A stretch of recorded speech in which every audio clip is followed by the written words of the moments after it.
Are you there? Are you there? Are you there? Are you there? Get him on here. Get him on here. I'm not even going to waste any time. I'll put the link in straight away. Yeah. I'm not even going to waste any time. I've literally just, RJ, I don't know if she's just told you, I've literally just messaged her. And I said, why are you on there with that numpty? Do you want to come off and come on with me?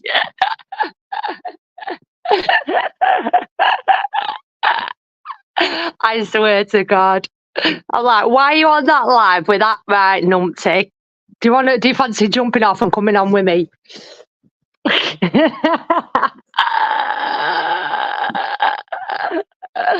Oh, God's sake. Like, who wants to be on a live with that? Who wants to be on a live with that? Honestly. Sorry, Jamie, I love you, but why do you keep getting him back on? Why do you keep getting him back on?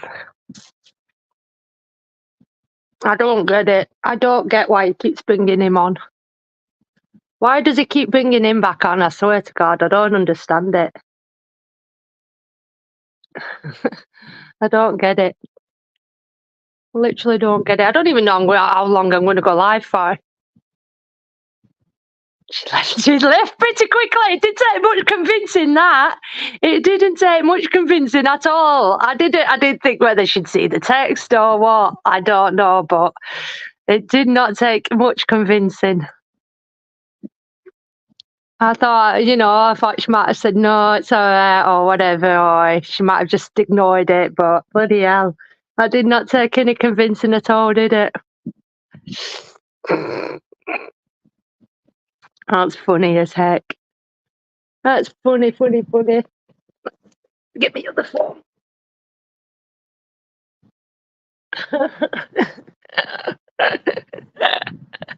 Oh, I was working anyway. Here is.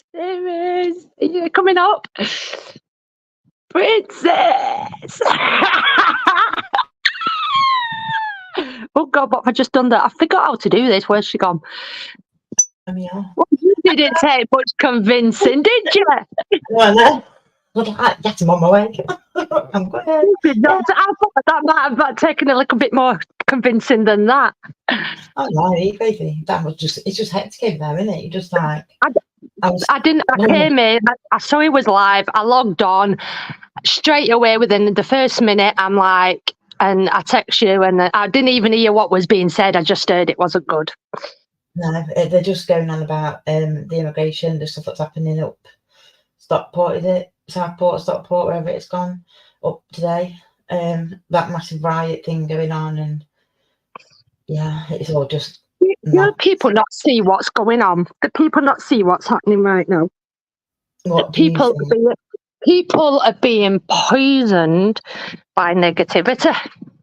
Yep, absolutely. Being poisoned by negativity.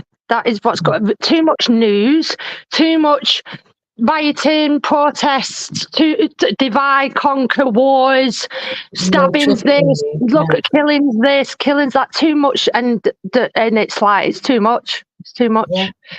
Definitely, and I agree 100% with you. And do you know what? It's just the fact of like, for me, you see it and you take a step back from it, and you think, I was just on that street Mike was live, and you were filming there, and they were all just going, yeah, go get him, meaning the police. I'm like, hang on a minute. When a terrorist attack happens, they're the ones that are running towards the attack whilst you lot are running away. They're the ones that were there yesterday when them poor kids got a stab, bless them. And then they were the ones that ran there first. And now they're getting bricks thrown at them, glass bottles thrown at them, fucking God knows what thrown at them. What's going on? Do you know what I mean? I don't get it. And so they don't see that what they're doing is the negative energy and the karma they're getting back. And it's, but they're blaming, say, one person for, I don't know, well, for everything and taking it out on everybody. And it's just them 3 babies today that died at that, that died, and well, babies, but yeah, that was meant to be like a vigil thing, I think, or something like that.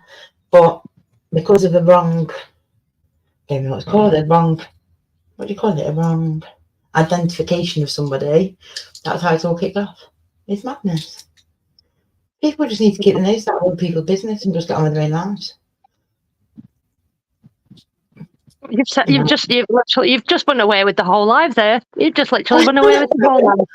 You really have. I mean, it's so true. It's just like,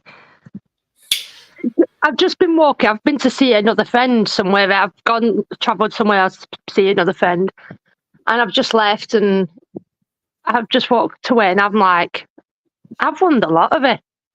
I've won a lot of it. Yeah. I feel right now. I feel on top of the world. You know what I mean? I mean, obviously, I know I've been away the last few days, but that's because I'm not buying in. I know it's happening. It's there. It's happening, but it's not. I'm not buying into all this. Oh, how can I explain it without sounding absolutely? It's not really. I feel like people being sponges. That's how I feel. That people are becoming sponges for the government, in the sense of, for whoever. Like, they decided they don't like Islam. All of a sudden, Islam has become the devil. Islam's been in the country a long as time. They've had Muslims over here since before I was born. Never been a problem. Never. Up until the last, 6-7 years, possibly. Then it's become a massive problem. Unbelievable. And all everybody lives, breathes, and sleeps is Islam. They become, people are walking around going, like hissing. Do you know what I mean? Like, Islam. I keep saying the last few months, all I've constantly been repeating to people is, do you know the 3 biggest divides? Religion, money, and politics. Absolutely. That's what's ruining the world right now. That is what's divided the people right now. Money, religion, and politics. Definitely. That's what it's depressing people. It's making people turn on each other. And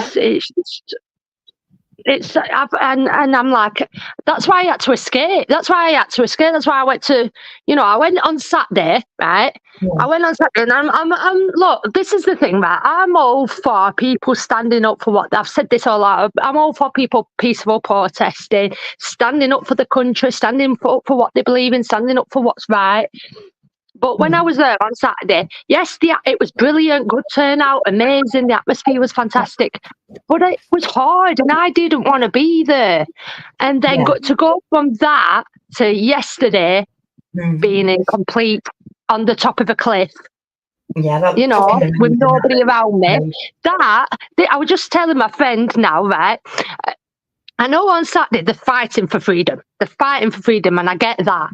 But how is being stuck in the middle of a crowd, in the middle of 30,000 people, being confined, screaming, all this negativity, how is that freedom? I had freedom on the top of a cliff with nobody around me, if that makes sense. Yeah, definitely. And do you know what as well? Yeah, you're in one of the most vulnerable places in the UK, let's say, at the moment, when it comes to all this stuff going on, and you're a single woman there on your own, and you felt so free in this country where you were not meant to be free. And yet, oh my God, I've got goosebumps everywhere. I'm not joking, I don't get goosebumps. Sorry about that. And sorry to interrupt. You got what, sorry? Goosebumps.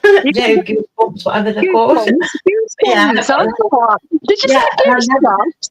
Goosebumps. Dogs, like, I don't know, the goosebumps. That's pretty cute, that. That's cute. Yeah, I had to get them, Joe, because like my nervous, do you know what people need to do? They need to create their own freedom. Yeah. And only you can do that. You need to create your own freedom. Right, so like I say again, I sound like people might say I'm a right hypocrite here. I'm not saying what on Saturday was wrong, and I'm not saying what if how Saturday went, because it wasn't. But they're fighting against an entity that's already winning. If that makes sense, they're already winning. This has already been pre-planned. They're already winning. Them lot, that side, that what on the government are they're freaking a million steps ahead. They're already winning, and everybody there on Saturday is buying into it. Now, again, I don't want to sound like I'm against it because I'm not. But it's just like everybody needs to find their own freedom, not find freedom from the freaking government or from someone else or something else, their own freedom. Yeah, I agree 100%. But I don't think if people can't free their minds, and they're not going to be able to do that, I don't think it's very... And so it's a vicious circle, so that's why they're going to keep going around and fighting with this corporation, the government fighting with this, fighting with that. Where's it going to end? Exactly. It just won't, will it? And it just ends up destroying your life, and then before you know it, your life's over, and you're like, oh, look, what happened there then? I think you get it. That's why I sort of messaged her, because I'm like, I was thinking on way down here, I'm like, should I go live? And then I seen that, I turned it on, saw Jamie were live. I'm like, I'll get Princess off there and she can come and be on my positive live. Definitely. Do you know what? I get that, like, the stuff's going on in that, but I just don't see the purpose, I guess. But not the purpose, I don't even know what it'd be. The people have just people that say this, like the religion side, they dislike it so much, but yet they speak about it all the time. It's engrossing people. It's engrossing people. It's sucking people in slowly, sucking people in. Do you know what I mean? And it's suppressing people's mind, thinking, the way they are. And you know, it's only doing them damage, no one else. By allowing them to control their mind is making what's happening. And like, I think generally, like, what you give out is what you get back. So why is she giving out of all of that and you're allowing that to happen? It will happen, of course it'll happen, because you're just breathing it yourself and you're breathing it amongst other people. So by creating that hate, you're going to be encouraging that hate too from the other side, and that's what you're going to get back. Whereas I was saying earlier on, they were talking about it earlier on Smokey's channel, and I was listening and I just thought they were saying about, oh yeah, what can we do, go out and march, blah blah blah. No, do you know what you should better off doing? Instead of looking at a different culture and complaining about it, maybe find out where ours went, maybe, because where's ours gone? I mean, we're fighting. Well, we're not fighting, but people are fighting with a culture that still has the family values, that still are respectful about what they wear. They still, but that's right or wrong in our eyes or not. Do you know what I mean? It's, although both verses are in the Bible and in the Quran on that side of things, but it's, you've got I just don't know. I just think there's... No, I understand what you're trying to say. I do. I understand you. It's just, it's hard to get it out. And we know what we've got in our head, but it's a struggle. Do you know what I mean? It's just putting it into words to get people to understand it, and I struggle with that. It can be so frustrating, because it's like I'll say to me, I was just again saying to a friend tonight, I'm like, I wish money didn't exist. And she says, but that wouldn't work. How would that work? And I'm like, yeah, but in my head it does. But I can't. And she goes, how? And I goes, I can't explain it. I can't. In my head, I know it works.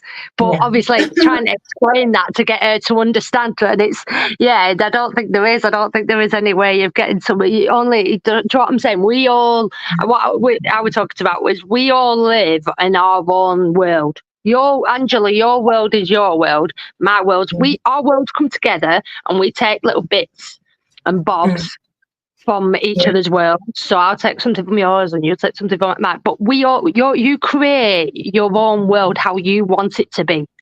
Yeah, of course. See, when it doesn't exist, though, it doesn't. It's liquidity. It's water. Somebody said that to me actually the other day. He said, money is not money. It's liquidity. It's water. It's liquid. That's why they call it liquidity. Liquidity, is that right? Well, I don't know. Money won't be in water. Mm-hmm. I can't And pay. I feel like I've won the lot of it. I literally feel like I've won the lot of it, but in life, not in money, in life. Do you know what I mean? So it's a weird feeling. I don't know. I feel like the last few days, like, oh my God. It's like this new waves come over me. Do you know what I mean? Yeah. This new wave, this newfound freedom, and I wish I could get people to come along and join me. And I think I know who, like you, Princess. You know what I mean? Because you know how amazing it is. And yeah. It's just it's so crazy. It's so weird feeling this way when I've been like, you know, when you've been like just trapped and you're negative and depressed and stuff, and then all of a sudden just feeling like on top of the world, you know. Yeah. But just remember that nothing can stop you, nothing can hold back. Exactly. Nobody can make us do anything we don't want to do. Nobody can force you to do it. Nobody can stop you from doing anything you want to do.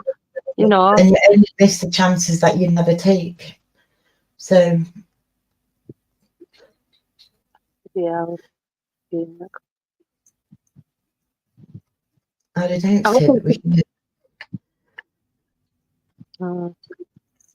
he started the fire, don't tell you any different.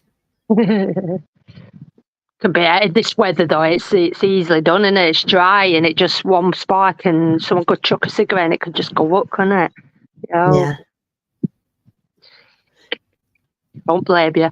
Oh, but it was amazing meeting RJ and Lynx yesterday. It was amazing. We had such a giggle. It was just funny. Yeah. Did he tell you I signed RJ's bum? I signed his bottom. Everywhere and anywhere, Lynx put the video up. Oh, did he? I've not even been on here. Oh yeah, check out Lynx's video. I put it on my community page. Put it on Lynx's community page. Yeah. True, I think. Yeah. No, I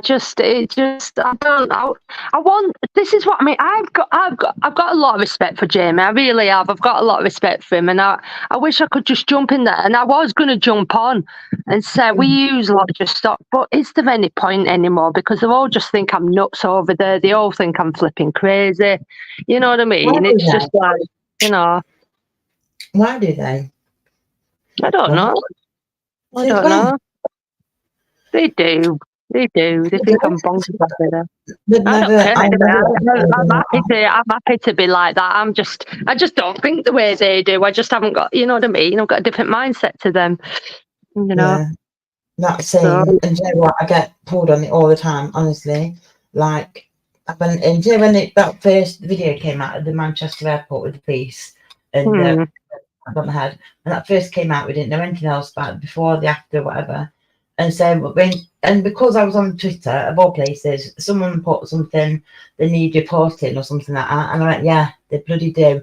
The police are criminals. Do you know what? So that was my first thing. Obviously, it was sarcasm, but it was like just sick of the whole fucking deporting people. And then I was like, last night I was on YouTube with we came into a chat, one of Maria's, and I went in there. I just mentioned about our counter-terrorism involved in this thing yesterday.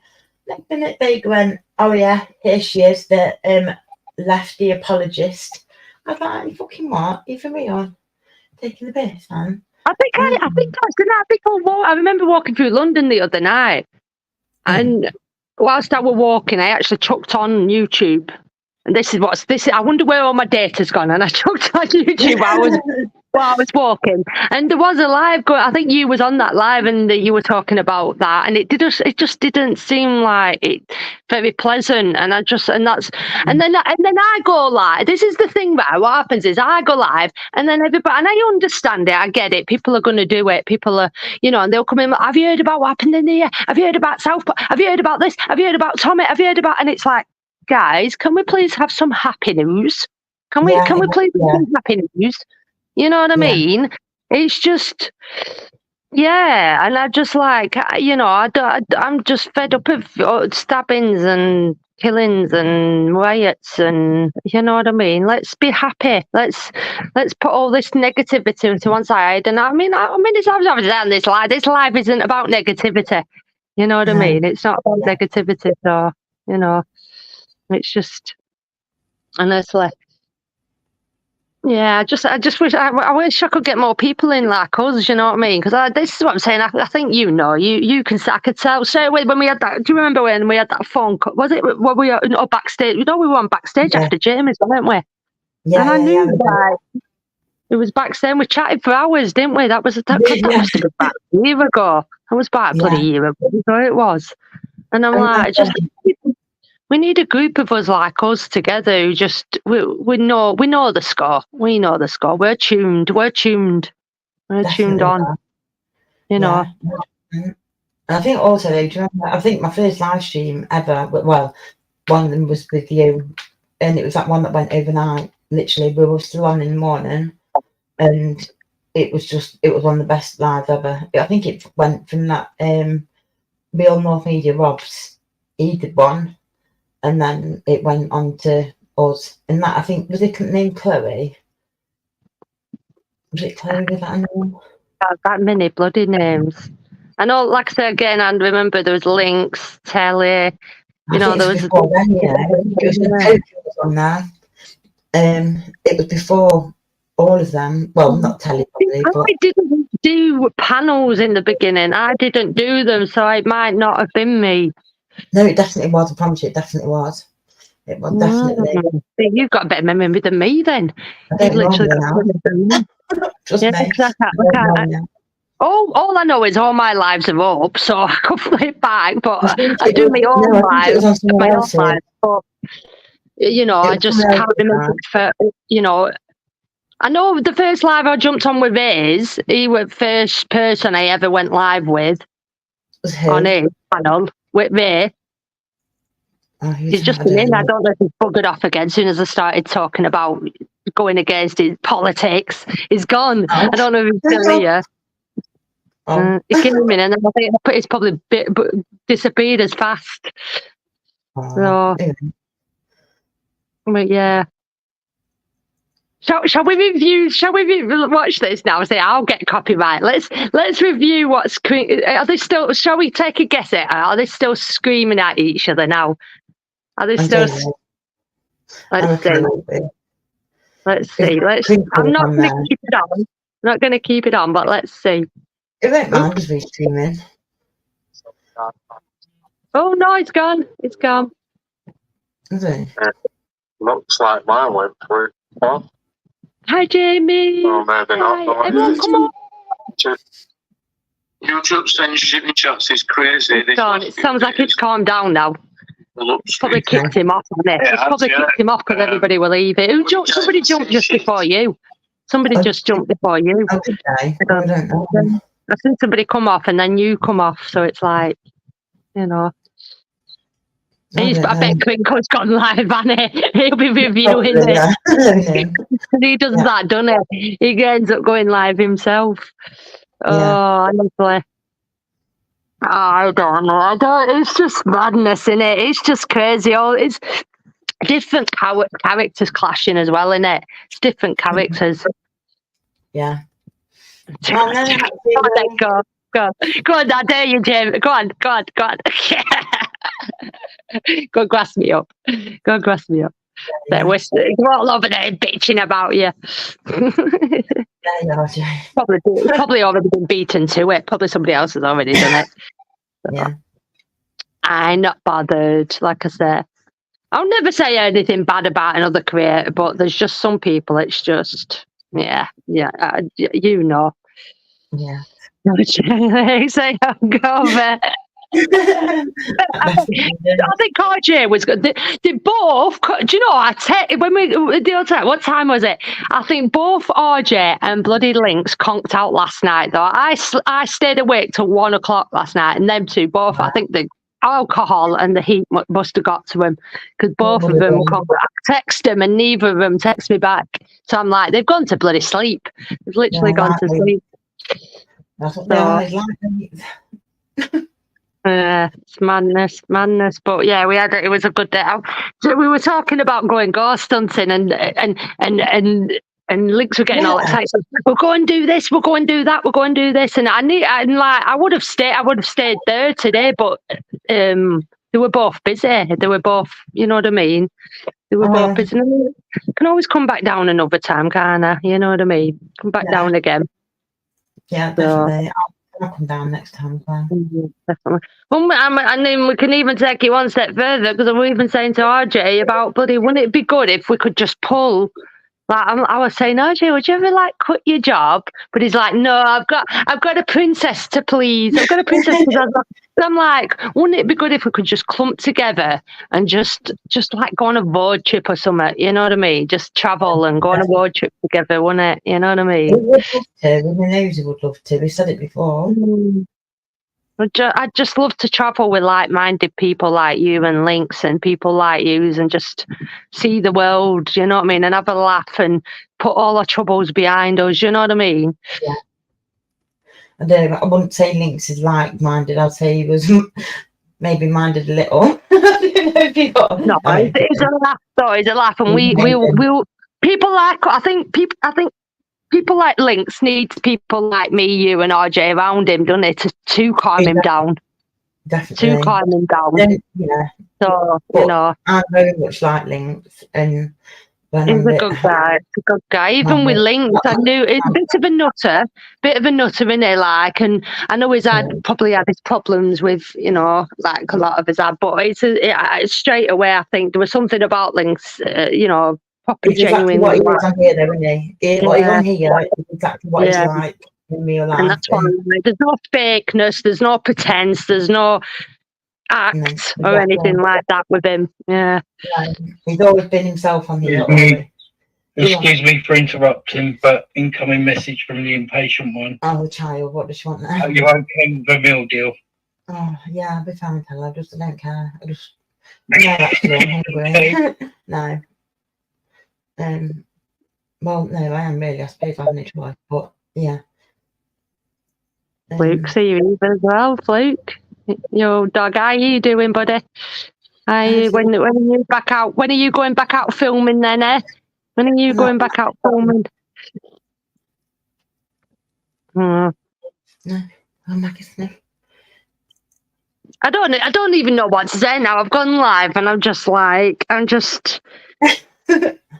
worry.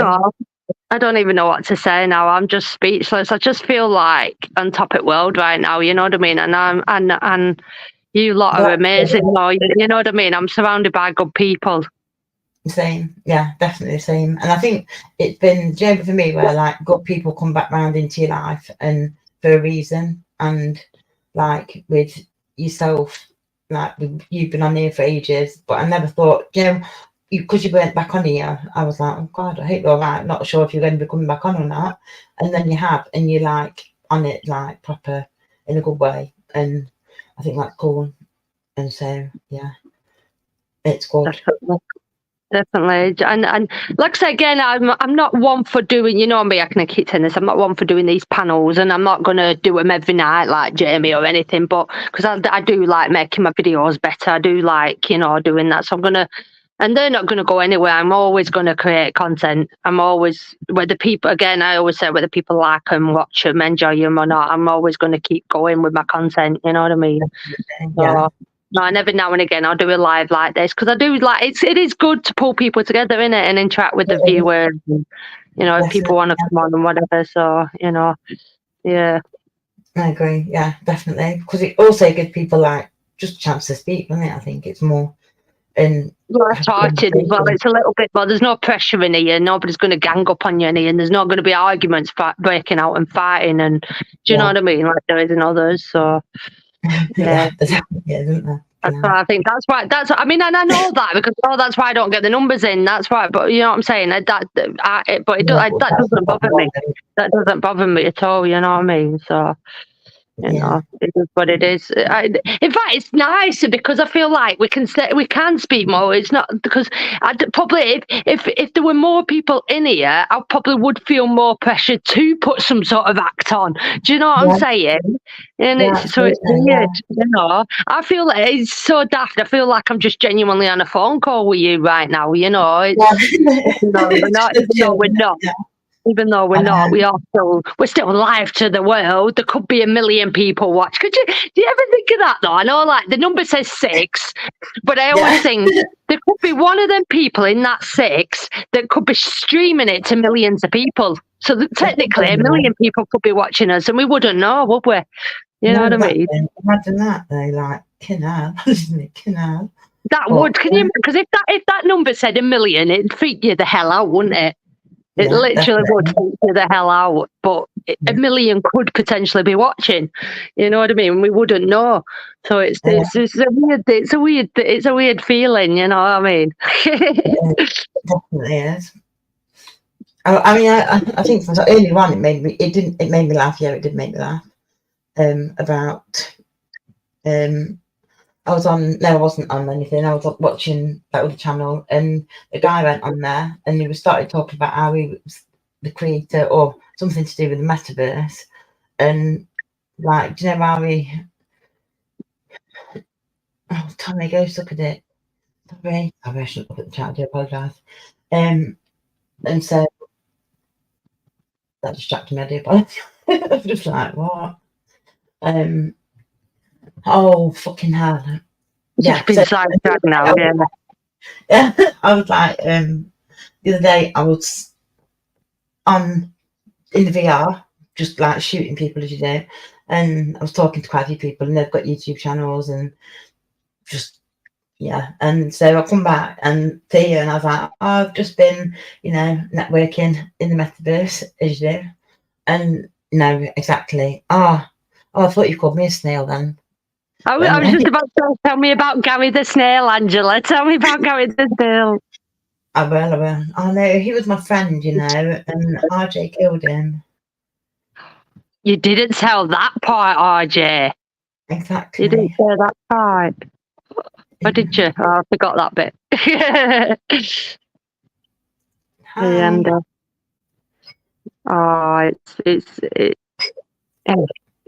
I'm on that. Nobody tell me that. Megan. Oh. I've got a video. I've got a snail sellotape dispenser, as you do, right? But okay, I have 2.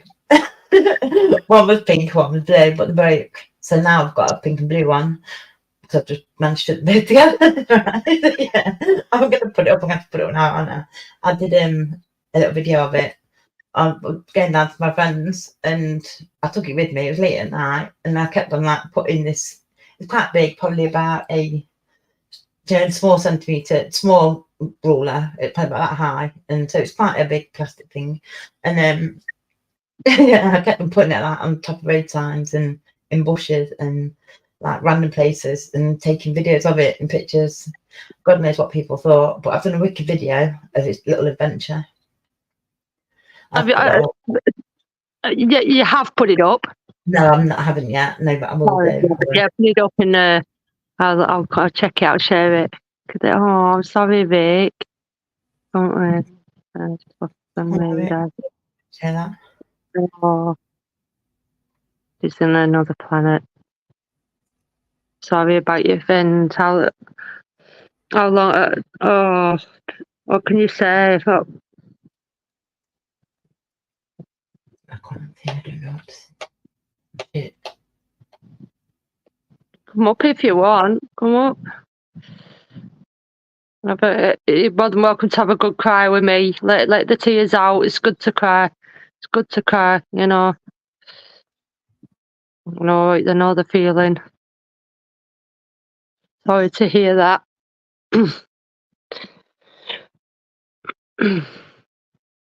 Yeah. An egg. Blimey. Oh, I don't. Oh, I don't know what to say now. I literally don't. I'm just, you know me. I let these lives just roll, don't I? And it's, you know, it's in this.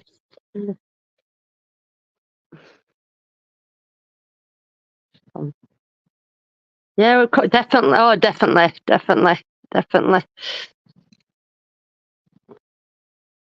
Keep telling yourself this. Keep telling yourself this every day. And you know, do you not fancy coming up, telling us about your friendship and stuff? Yeah, virtual hugs all around. Virtual hugs, definitely. We feel lost power. Yeah, it's horrible, isn't it? Okay, to put the link out there. Robin. Oh, he's got the phone. Oh, I didn't see that. Sorry. Doing well. Just back from motocross bike racing, boxing gym, joined the bike, my boxing gym. Nice, good. Oh, so I'm gonna ask something now. See, my mind's gone now. Um,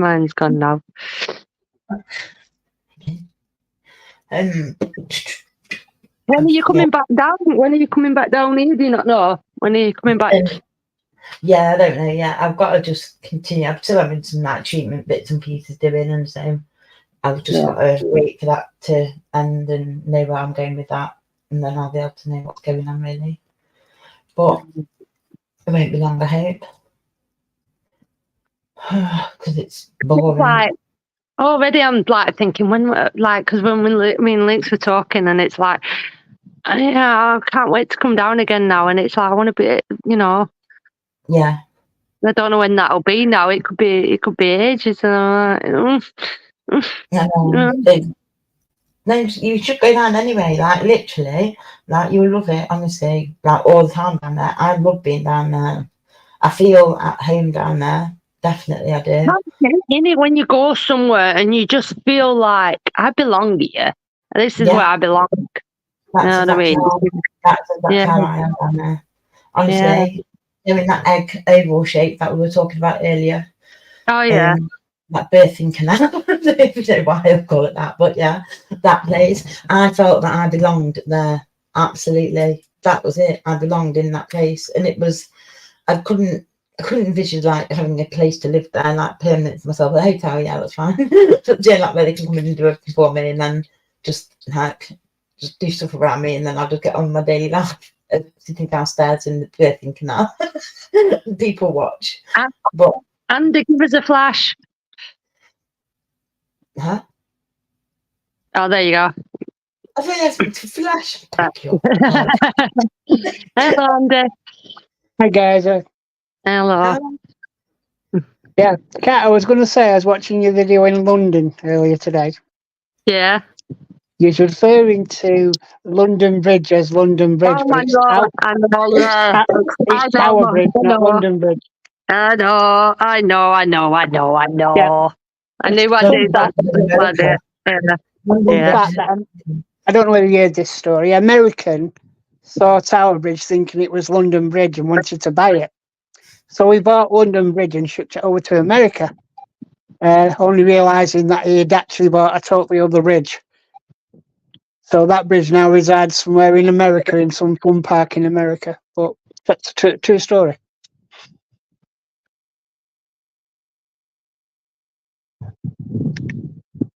Can you hear me? Yeah, sorry, I'm listening. Yeah, no, I knew as soon as I uploaded it, I'm like, people are gonna, and then because sometimes I'll block it out because it's like, it's not that, and I'm thinking, oh, I don't know, people tell me in the comments, they tell me off in the comments. Yeah, it's just that, you know, I'm a stickler for details, you know what I mean? You know. just shout at me in the bloody comments. You're fine. I don't mind. Shout at you in the comments. The comments have rolled up about 5 pages. don't forget, I learn from like you lot. You guys teach me things in the comments. You know, when you put things in the comments, and I do something, and I might say something wrong or I need correcting. You teach me in the comments. So yeah. Mhm. Oh boy. Did you enjoy it then? Did you enjoy that video? Yeah. I always enjoy your videos. You know that. Got some more to come. I got some more. So yeah. I mean, do you know where did you know where you was actually when you got to them two Palisade buildings side by side and the big green grass? You know where that was? Say that again. The on the profile picture as well. When you got down to where it was like on an open grassed area, and you said it looks like there could have been a lot of picnics in the past. Yeah. That's my profile picture. Oh yeah. Yeah, that's actually Greenwich. Yeah.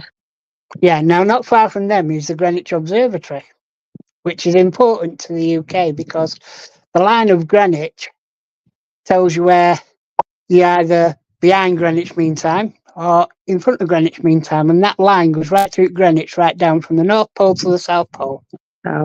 So if you're in, say for example, Germany, you're 2 hours ahead of Greenwich, and if you're in America, you're 5 hours behind Greenwich. So that's how that's the line was put there, and that's why it's important.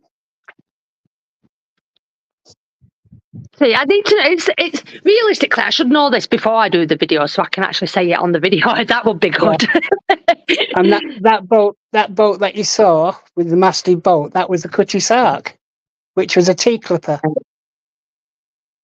This is why I need tour guides. This is why I need tour guides when I go to it, because this was just a walk down the Thames. It weren't about visiting a certain location. This was just me walking down the Thames, seeing what I saw there. Do you know what I mean? So it wasn't a specific location. So but so much. It's just. Do you know what, right? And you're going to laugh at me. So in my silly little mind, I told myself I'm going to walk the entire length of the Thames because I didn't think it's about 600 miles. Still, bear in mind, I'm not going to give it away because obviously, like I said, I've got some more footage to come, so I'm not going to give it away. Let's put it this way: I walked quite a lot of it. I walked quite a lot of it. I'm just saying that it's. If you're still down London, bear in mind that it's going to be hectic thunderstorms the back end of this week. Yeah, I think I've seen that. I think this morning on news. I don't care. I'm not bothered. When we've had weather the way we have, it always gets followed by a thunderstorm, doesn't it? It's typical, this country. It's either wet or dry. It's one or the other. But at the minute, I'm just happy because it's been sunshining and it's been glorious. I feel $1 million right now. I feel absolutely $1 million. So, yeah, I really do. It's been awesome. Been good, and this is what we're born to do. We're born to visit places like this and create awesome content for you to enjoy. Well, for people that are not mobile, it's nice to see different places and how they've changed over the years. That's it. This is what I mean. People, this is if my only wish is I could obviously get all you lot and bring all you lot with me, and it's but. It's a bittersweet, isn't it? Because in one way it's saying, "Oh, you, like you said, if you're not mobile, you can't see it because you can't." But then another way, that's why I do the videos, so people like you enjoy watching it and you enjoy seeing stuff like that, Because some people they might hate that for that reason, I don't know. It's one of them, and it's either you enjoy it or you don't. Everyone likes different things on social media, don't they? Oh, obviously so, But I like seeing different things, For example, things that you wouldn't normally see on a regular basis, like you said, Trafalgar Square and all the touristy places in London. Yeah, you see them every other day. But it's the other things like finding, where the River Fleet was originally and where Whitehall Prison was originally and Newgate Prison and all that lot.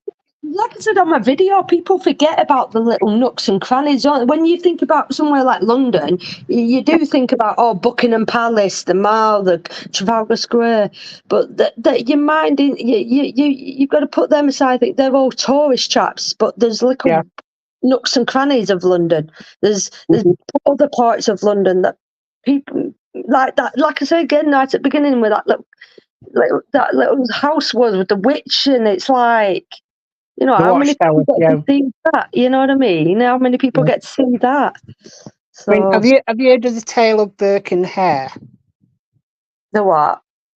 Burke and Hare, two characters. One was called Burke, another one was called Hare. I don't think I have. Right.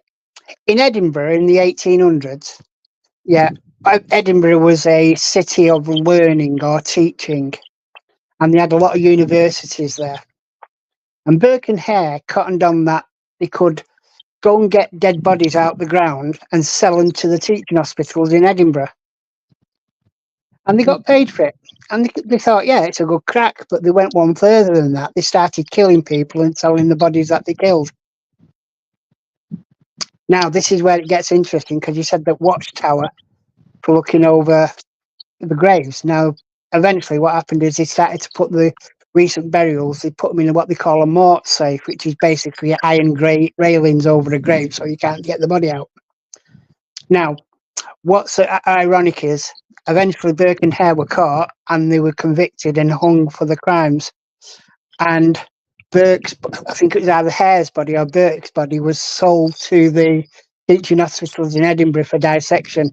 But its skeleton is still in the university in Edinburgh, I believe. It's quite interesting. There's actually a film called Burke and Hare. I think it's got who is it?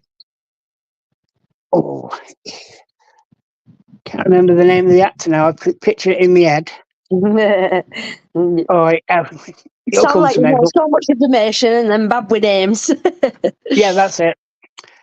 It'll come to me eventually. But he's a Scottish actor. He played Hare in the film Burke and Hare, you know, and it's interesting. But yeah, Hare's skeleton is in Edinburgh in a glass cabinet in the university in Edinburgh. Oh. See, this is good. This is the stuff, you know. How can I word this now? Like because obviously. I think from now on, what I need to do is like my next trip, I want to go to Glasgow, I'll get some information and then I get it before I go. Because someone was just saying that to me today, like with your videos, you need to, you know, explain a little bit on your videos. And I said, well, it's like, because sometimes I'm a bit bad with like with that. Oh, you've just told me that I'm a bit bad with returning information. So it's. When I go somewhere, like if they've got, you know, them plaques, I'll show them plaques, and then you can pause that and have a read for it. You know what I mean? I'm not. I don't want to stand there on my video and make my video an hour long because I've stood there for ages reading a plaque when you could just pause the video and read it for yourself. But my friend said you should know that information and then say it yourself on the video, and I said I guess so. I guess. But I do believe I may be wrong, but. There is certain apps you can get for, you know, especially going around London, which use AI to supersede where you are, and it'll give you the information literally on your phone screen about the area where you are. Yeah, I know what you. I think I know what you. It's a good idea that it's just whether you've got internet and data and all that good stuff. Yeah, it's a bit like the Pokemon Poke thing that they do. You know, when they go around chasing the animals, that kind of thing. Yeah. But. Definitely. Yeah, it's interesting. Oh, that's good then. At least you find it interesting then. At least. So I always do. Yeah. You know, that's good to know. It's good to know. I'll bear that in mind. I mean, obviously, you know, the Thames is a tidal river, so I don't know whether it's actually fresh water or salt water. But it comes in from the sea, doesn't it? So yeah. It does. Did you know about that boat that was hit in the end of the Second World War? It's full of bombs and all sorts, and it's actually in the estuary of the Thames, and there's that much explosives on board this boat. If it was to go off, it could probably take half of London out. Bloody hell. And it's literally, you know, broken half this boat. and it was what you call a Liberty ship. A Liberty ship is what the Americans I built. didn't show that on my video, did I? It was. No, it's in the estuary, going out towards the sea. But Right. it's been cordoned off for quite a few years now. The last 60, 70 years, it's been cordoned off. But the bombs and the shells and everything else that's inside there's enough there to take out half of London if it goes off. What about the that bit that I showed on the video? What did you make of that? It looked like on the Thames, and it looked there was a bit of a hut on it, but it looked all derelict and stuff. You've got to remember that in the early 60s, 50s and 60s, before the height of their container ships and stuff like that, a lot of the boats that came into the Thames were merchant ships, and it had to have different wharfs to offload the ships. That's what that was. It was a wharf that they used. Now, obviously, it goes into Tilbury and other docks around Dover and so on and so forth. The containers, which makes it a lot easier to take stuff on and off ships.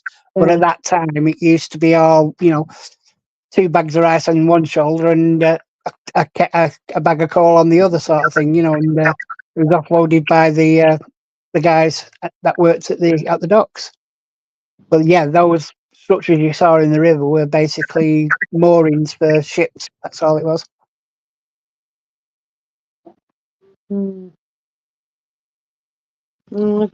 Yeah, this is what I mean. I just try and.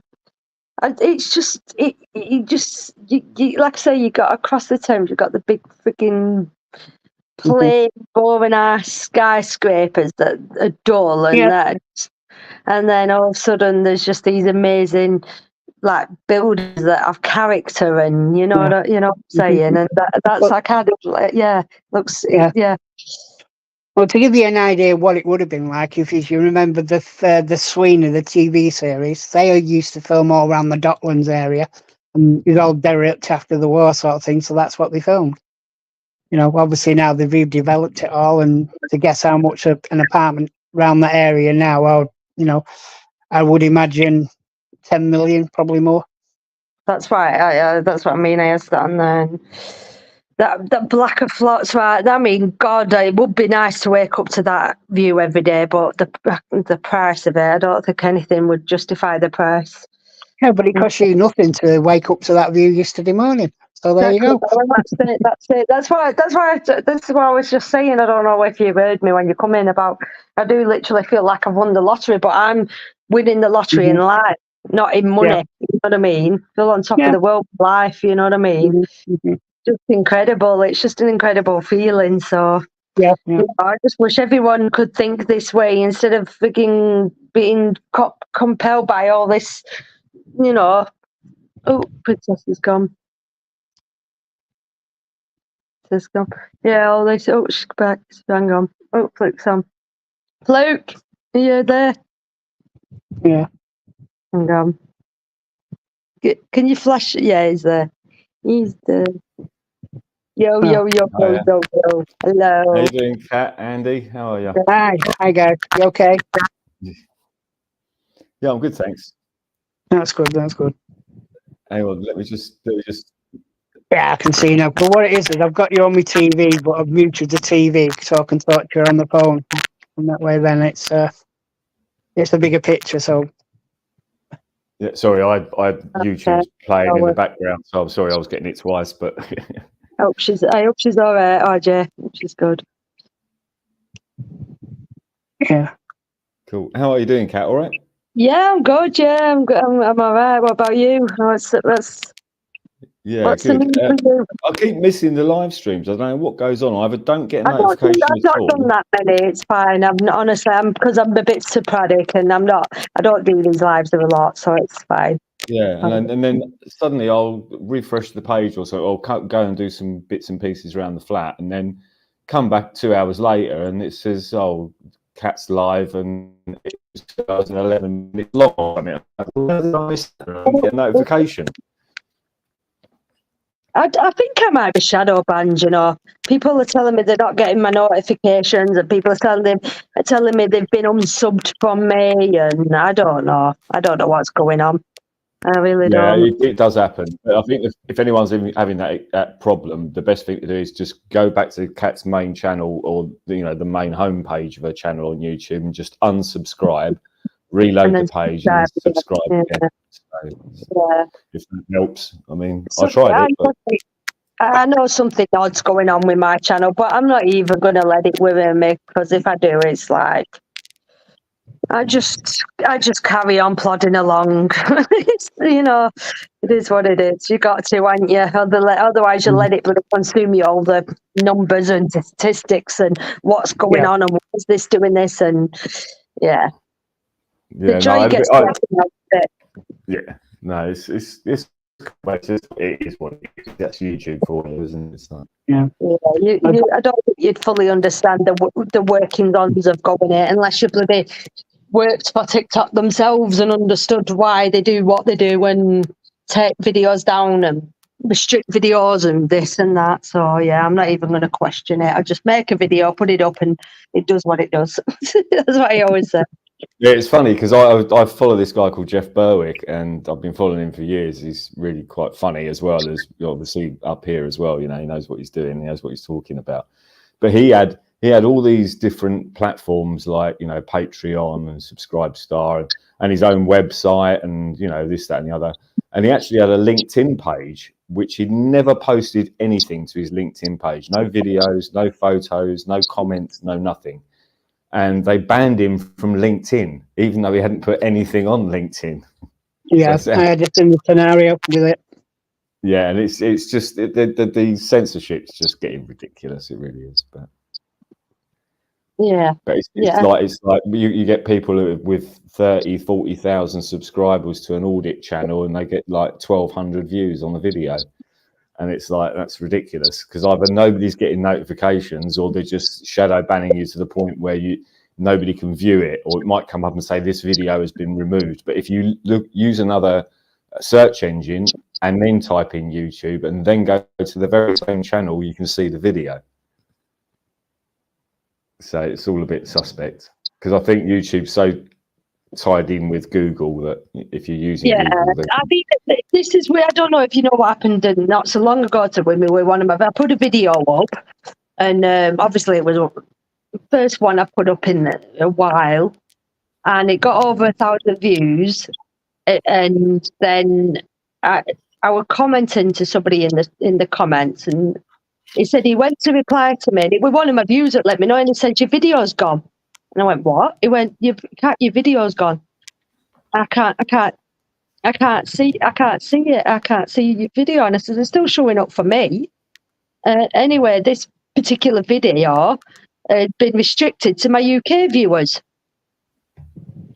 And it's still showing for me. It's still up on YouTube, but it's restricted. So if you're in the UK, you can't see it. So I've got in touch with YouTube. Oh, we can't, they looked into it, when you send them the link to the video and you ask them why and what's happened. And they turned around and said, we can no longer help you out with this. Please refer to the email we've sent you. They've not sent me an email. Yeah, what I would suggest is using their VPN. their so-called services would say poor, to say the least, and atrocious at best. Can you please not be like this in my chat? Thank you. Can you just keep your negative opinions to yourself if you don't mind? Thank you. Go on. Yeah. What I would say, Kat, is use a VPN. That way, then you can get your content more worldwide. Because if you use a VPN, it hides your IP address and basically makes it a lot easier to use, a wider audience. Yeah, but what they shouldn't be doing is, because her YouTube channel is based in the UK, why are they banning people from the UK from watching it? That makes no sense whatsoever. So even if she pings her IP address from the US, they might block it in the US then and say, well, we can't show this video because it's blocked in the US because you put your VPN as a US address. Yeah. I don't know if you know how VPNs work, Kat, but I'm not. This is what I mean. I'm not really. No, but a VPN is basically like a search engine like Google. But you can say, like, for argument's sake, if you feel like somebody's, following your IP address, for argument's sake, I can ping my IP address from Australia or New Zealand or Sudan or wherever I want. And if anyone's trying to track you online, they think your IP address will ping from, Italy or France or Switzerland or wherever you choose it to be. Tried to run through it with me before and what to do, but I just because I'm on my phone and I don't know. I'd probably need somebody here in person with me, helping me out, walking me through it, and how I'd go about doing it and stuff. So I mean, a good one to use if you want. I used it for years, and my subscription expired about a year and a half ago, and I haven't renewed it. But that's BallGuard Internet Security. It supplies you with all your internet security and a VPN and everything else, and it's around 50 quid for the year. But it's one of the best VPNs and internet securities on the market. BallGuard Internet Security. That video I would upload, and because when you upload a video to YouTube, and it asks you for your location, should you put your location on it? If you've got the option not to, then don't, because at the end of the day, they know where you're based off your IP address, your internet protocol address. So they know where you're based, regardless of whether you do it with a VPN or not. And even if you did do it with a VPN, they know your YouTube channel's UK based anyway. So I wouldn't really worry too much about it. Just post as per normal, and then and those people, I just make a video and upload it. I just don't get into it. It just confuses me, all that technical side of it. Yeah, I'd say the same thing. Ricardo just said in the chat he uses a VPN every time, and I've used to use it all the time, and I never had any problems with YouTube when I uploaded via a VPN. So, but there's a lot of places now that are trying to ban VPNs. The European Union tried to bring in some sort of legislation to ban VPNs, because if you use a VPN, the government can't track you, basically. So why would they want to ban VPNs? Because they are tracking you. Do you know what I mean? They can't be used for any other reason but for them to want to ban a VPN, because unless they're trying to trace you or track anybody for that matter, not us personally, just anybody they want to track. So why would they want to ban a VPN? It can only be for the reason that they can't trace you and can't trace your VPN, your internet protocol address. So, I don't think you have to put your location in there, like RJ was saying there. But I mean, well, on YouTube, when you do all them settings on YouTube, and then it puts locate. So where that location does that?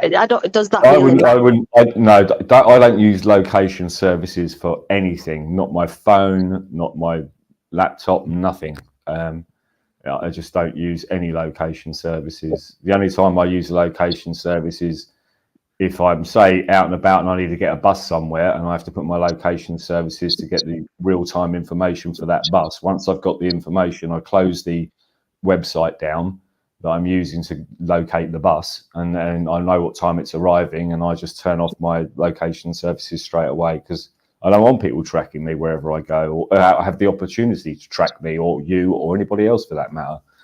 Where I'm going on the bus is of nobody else's business but mine and the bus driver. That's true. So true. Yeah.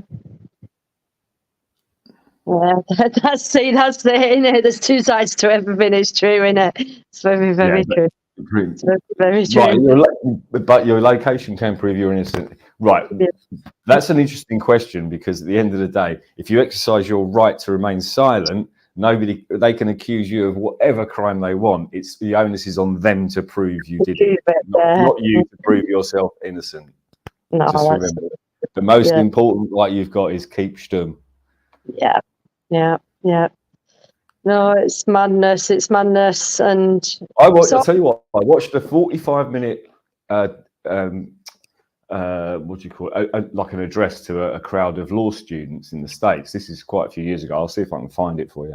And it's basically the first guy gets up, and he's a lawyer, and he explains all the reasons why you shouldn't speak to the police, and he goes through this whole scenario. It's about 20 minutes long. And he said, that's why you exercise your right to remain silent. Now, another guy stands up and he's a prosecuting lawyer, right? And he explains how he uses tactics to get people to start talking, right? Because he'll say to them, here's an example. Somebody had their telly stolen. We think it was Fluke that stole the telly. And they say, Fluke, look, we know you stole the telly, right? So what we want you to do is just simply write a letter of apology to the person that you stole it from and return the TV, and we'll leave it at that. So you think, great, I'm getting away with this now. So you write a letter of apology.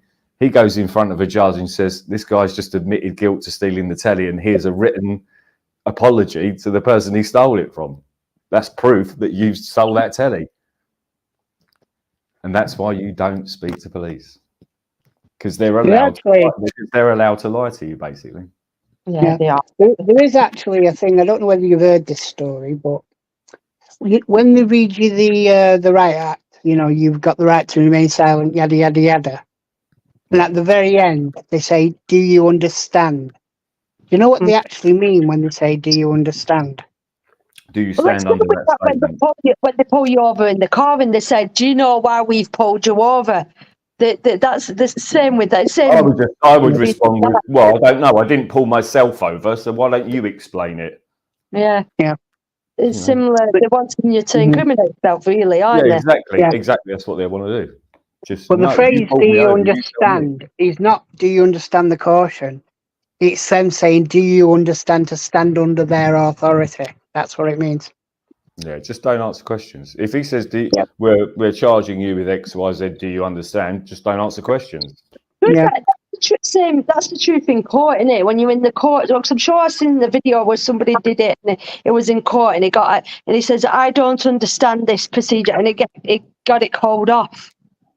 Yeah, I've seen that stuff brilliantly successful, and I've seen it fail like an arseache. You know, I've seen both sides of that argument, and this is the thing. It's like, it's about compliance.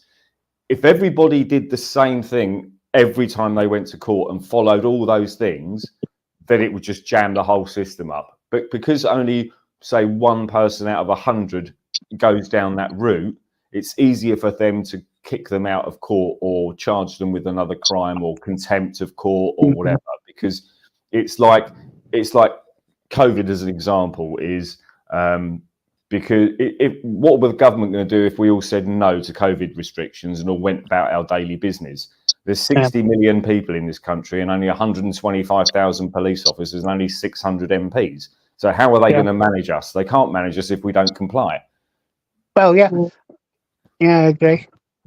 So it's that simple. I mean, the COVID, the legislations they brought in under COVID, they actually brought in under a maritime law, not actual common law. Yeah, and there's a good argument for maritime law, common law, and all that sort of thing, and it just doesn't get used enough. And if everybody started using it, and breach of the peace is the only law you really need, because there's laws governing murder and rape and sexual assault and God knows what else. You know? Those laws are already in place. The main law that they need is breach of the peace, which is a threat to harm a person and or their property, and that's it. You know, that's all you need in law, really. All this other shit. You know, driving license and the freedom to travel argument, you know, that works really. I've seen that work brilliantly on videos, and I've seen it fail appallingly on videos, and they've used exactly the same statements to the police. I mean, I don't know whether you know about this one. They never rescinded this law that it's against the law to push a pram along the pavement. Well, there's loads of law. You can go into that. Actually, I watched a video years ago about some of the most archaic laws in the UK.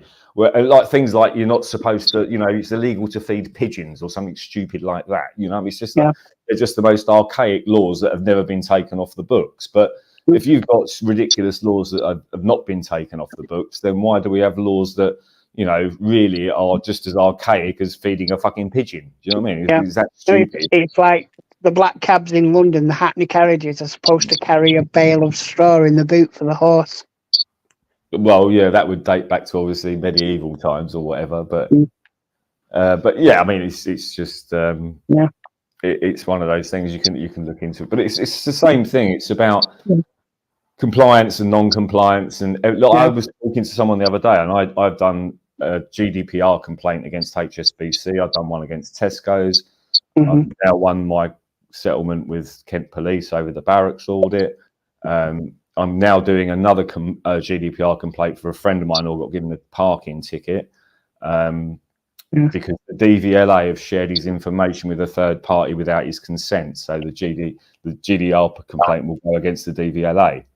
So, and you know, and but they're expecting people not to know about their rights. It's quite simple. It's the same with GDPR. So I said to my mate, have you paid the fine? Because it's irrelevant. He said, yeah, my wife was really worried about it, so she just paid the fine. And I said, well, it doesn't stop you making a complaint under GDPR, because the DVLA are a government agency and they're required to abide by general data protection regulations. They're not allowed to share your information with a third party without your consent. It's that simple. Yeah, but even so, did you sell your details to these third parties for a little bit of money? No, they can't. The DVLA are illegal for them to sell your data to another company for financial profit, but it's also still a data protection regulations complaint against the DVLA, which is a financial complaint, because they've shared your details with a third party without your consent, and that is that. It doesn't matter. And I've said this to other people. I don't know if I've said it before, but same can be said for major corporations. Say Vodafone UK, for argument's sake. They hold all of this data on all their customers. Let's argument's sake, they've got 100,000 UK customers, Vodafone. Now, if a hacker got into Vodafone's database and took all of their information, hacked it, all of their customers' personal details, names, addresses, phone numbers, and all that, every customer at Vodafone can do a class action, if you like, lawsuit against Vodafone, and Vodafone can be charged up to 4% of their worldwide turnover as a fine. Yeah, I agree with you. Because at the end of the day, they've got to protect your data. But because people don't know their rights, what happens is with HSBC, for argument's sake, the case I had against HSBC, what happens is they've got probably like 3 or 4 guys in an office that deal with GDPR. And because nobody knows their rights, how many times has HSBC sent your information or customers' information who've gone overdrawn or failed to repay their loans or credit cards or whatever, and they've sent their details to a bailiff or not a bailiff, a debt collection agency. And because people don't know their rights, all of those people could have complained to HSBC and won a figure out of them for it. The minimum is around £1,500 if you have to go to the Information Commissioner's office. But literally, when I did Tesco's for 500 quid, and it took me one phone call. And then I literally phoned up and said, I want to make a complaint. I said to the lady, are you GDPR compliant, basically? Do you know general data protection regulations? And she said, no, I don't know what GDPR is. And I said, well, look, I'm going to make a complaint, but I want you to escalate this to your manager and tell her it's a GDPR complaint, and I need to speak to someone who's GDP compliant at Tesco's, because you must have somebody that's GDPR compliant at Tesco's. And she said, oh, okay, fine. So I left a phone call. Hello, my name, I can't remember his name now, Roger Smith or whatever. And he just said, yeah, I deal with general data protection regulations and blah, blah, blah. And I explained what happened. And he said, right, okay, no, we shouldn't have shared your details with a third party. And I said, right, okay, well, I'll leave it to you. But this is what I want. I don't want to argue about it. I don't want to go to the Information Commissioner's office because it's a pain in the arse and I don't need the hassle. So they offered me £250 compensation, which I rejected. And I said, look, if you settle for 500, I won't go to the Information Commissioner's office. If I do go to the Information Commissioner's office, then the Information Commissioner's office then takes up my complaint on my behalf, and I don't have to make any more phone calls until Tesco's GDPR with the ICO. But because people don't know their rights, they don't exercise them, you know. Well, a couple of years ago, I did a little bit of an experiment. I filled like an online form in with false details, a silly name, address, etc., etc., and just to see where did it come back to me from. And I started getting phone calls from our Indian brethren and this, that, and the other saying, "Oh, we're from O2, yada yada yada. Is that Mr. A, B, and C?" And I knew damn well where that information had come from, because this form I filled in with that particular information got back to me. And it was interesting how many got back to me from Asia and India and wherever else. You know they were all scammers and what have you, but it was just interesting to see how it got back to them. And he even had some legitimate people ring me up, and I said, well, I want my information taken off your database, which is quite interesting. But yeah. If that happens, I think there's two things you can do. One thing is be very wary. Like if someone, say you order something from Tesco's, and at the bottom of the form it says, do you like to share your information for marketing purposes with a third party? So they could send, I don't know, NatWest your details, so NatWest can send you leaflets about loans, credit cards. Always untick that box. Always make sure you don't tick that box, because you're dealing with just that person. Because then the onus becomes on you to prove that the reason you're getting all these leaflets from NatWest about bank loans and mortgages has come from Tesco's, if you like, and you don't want to go down that. So on the bottom of any form like that, it will say marketing preferences. Would you like to share your details? Blah, blah, blah. Always tick no, not interested. And that's it. Because then if something does happen, then the only people that could have shared your details would have been the person you ordered that stuff from, i.e. Tesco's, for argument's sake.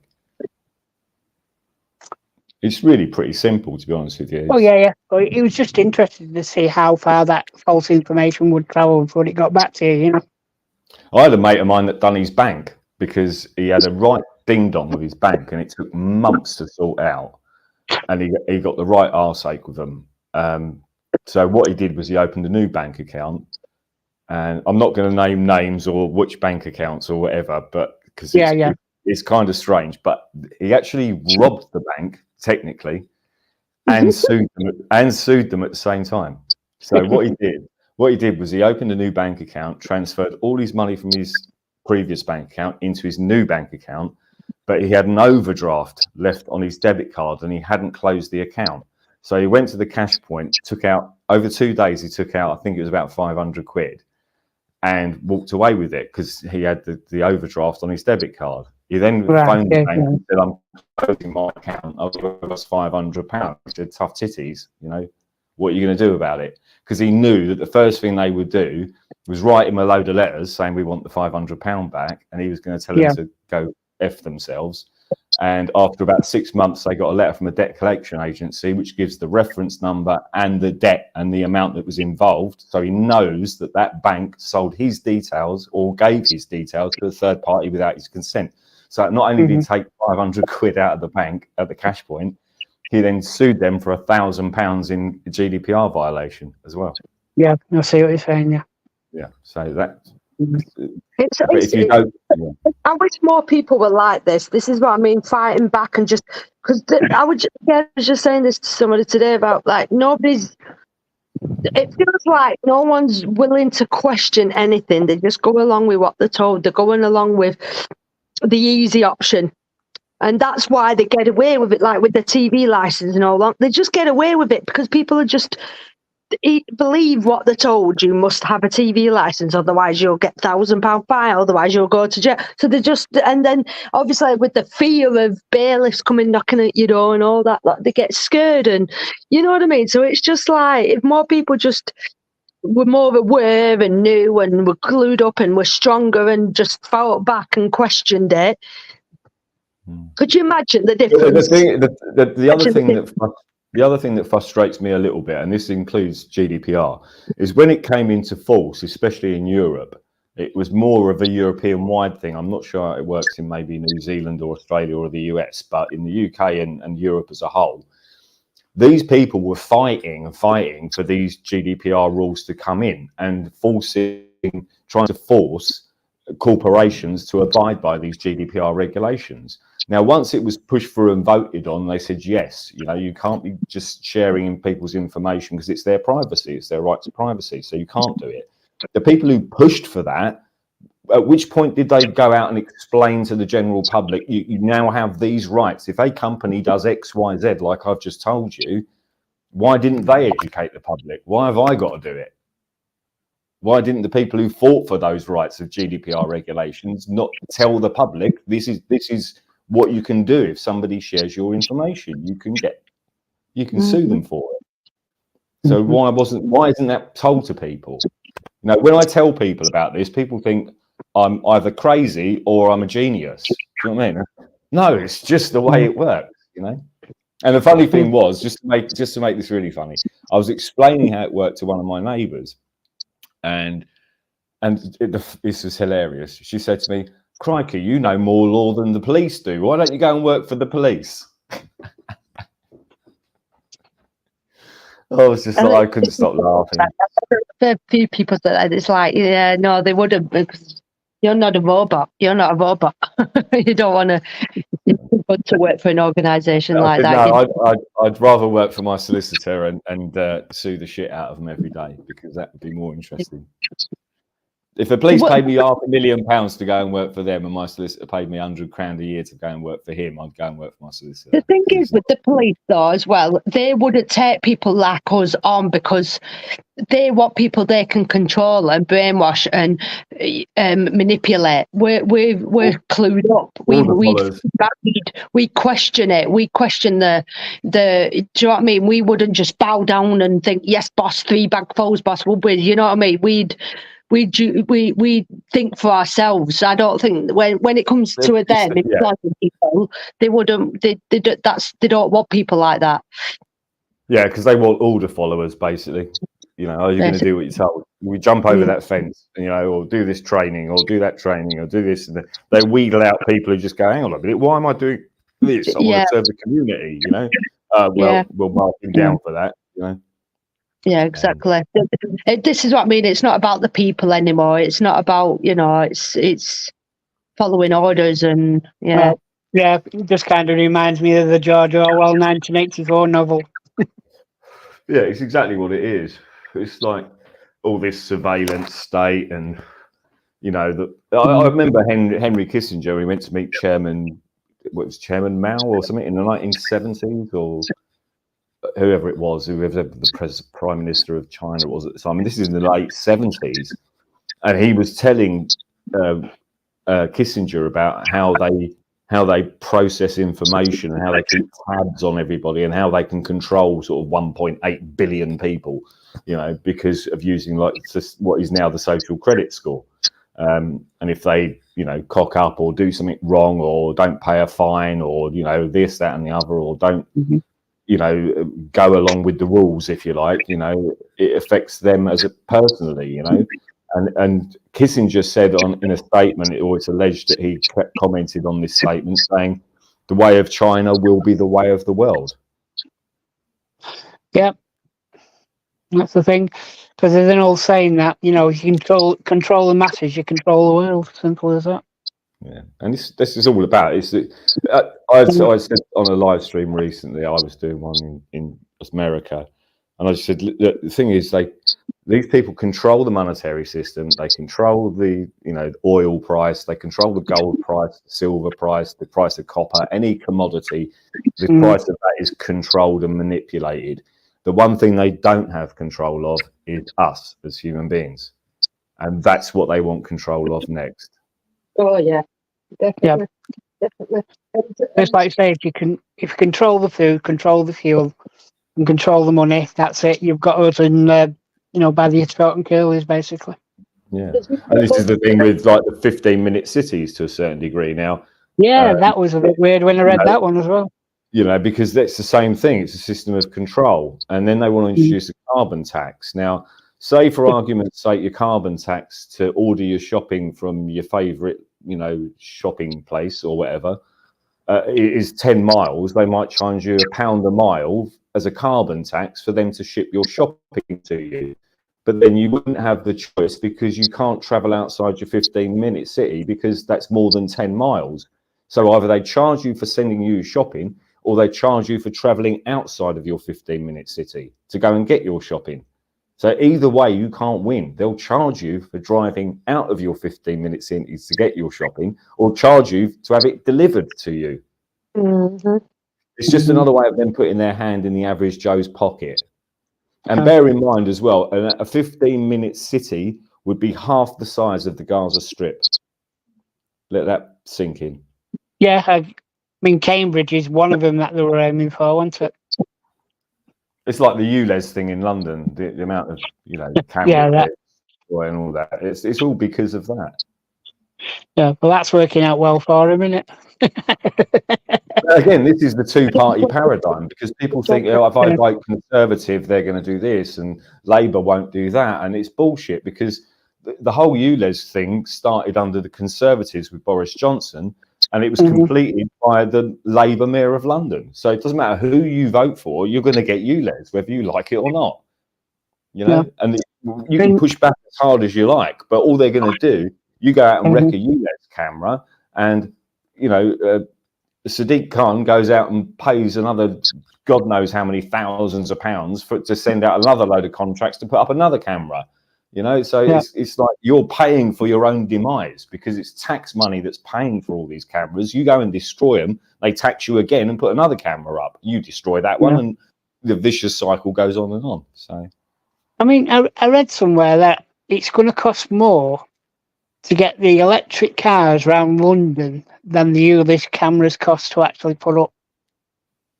It's all bullshit. The whole thing, all this green, carbon emissions, all that shit is bollocks. It's all bollocks. It's all bullshit. It was actually proposed to the Club of Rome in the 1960s to use global warming and blaming it on the population. And even the Club of Rome at the time in the 60s backed it and said, no, we can't do that. People won't go for that.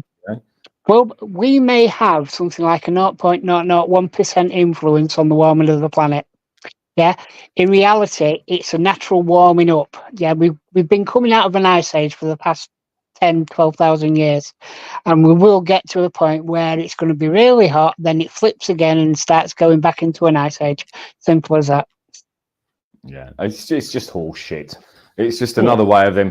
The other thing with the carbon tax, now I'll tell you this little story. I ordered something for my birthday. It's a little just tracksuit top that I bought. And it was coming from Sergio Tacchini in Europe. And it wasn't mega expensive or anything, because their stuff can be expensive. But I decided to treat myself. So I ordered the top. And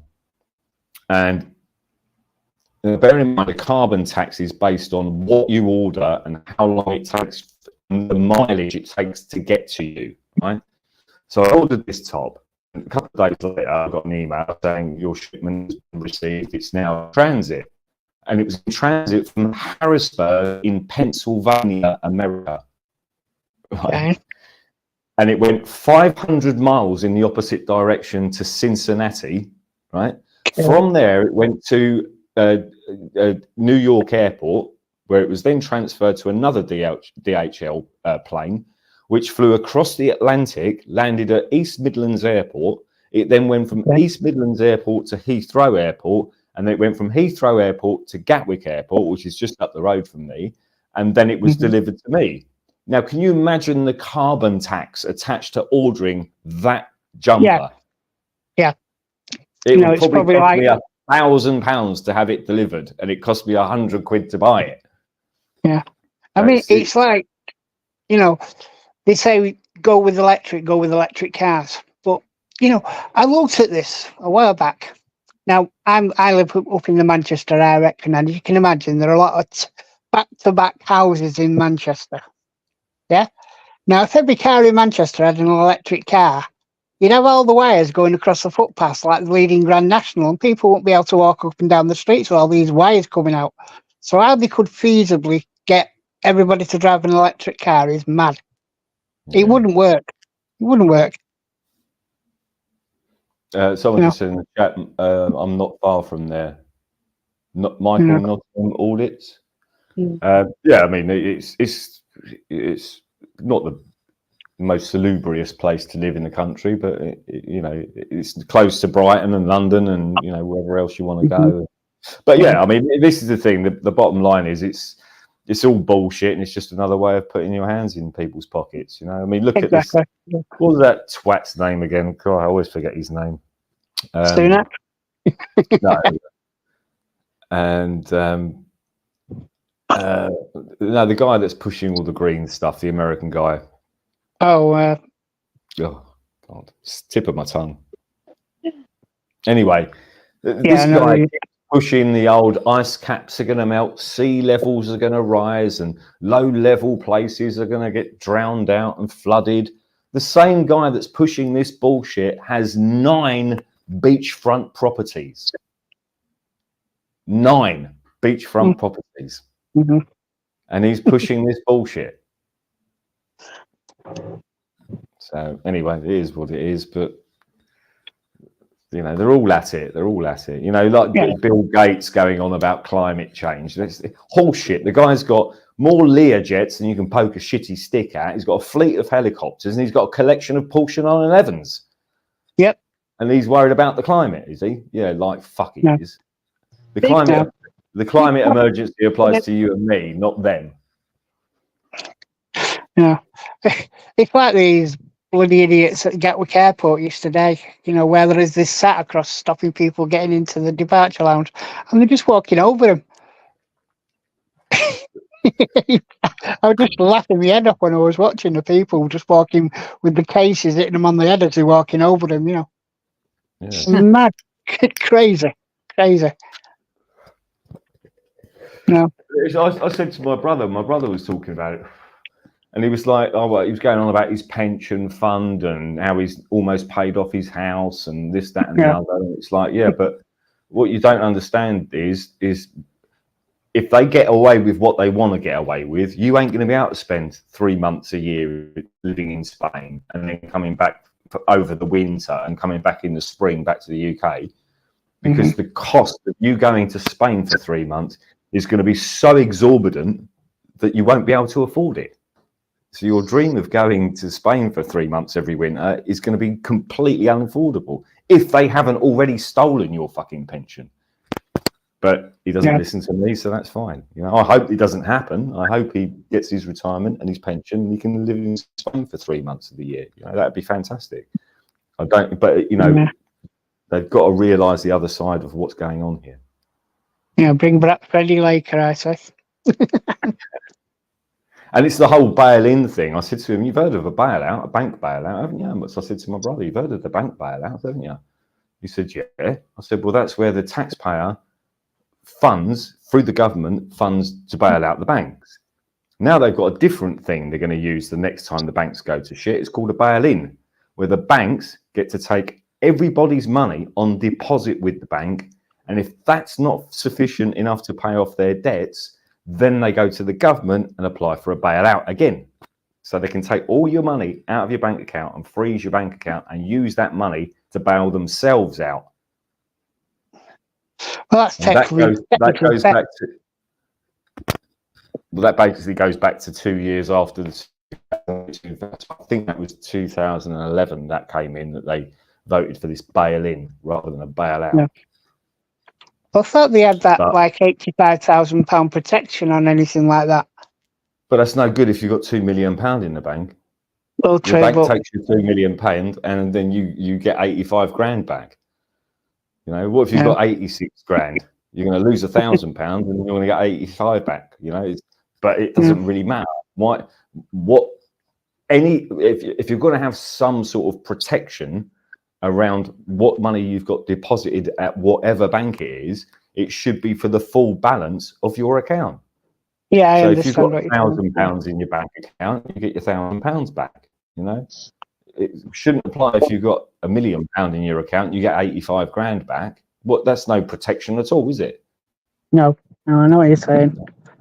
But I'm just looking at the little man. The little man very rarely got more than, say, £100 in the bloody bank at any one time anyway. So, well, yeah, I mean, it's you know, the average Joe. Yeah, I mean, everyone's living paycheck to paycheck, aren't they? So it's kind of it is what it is. But it's all this bullshit fluff that they put in your face, you know.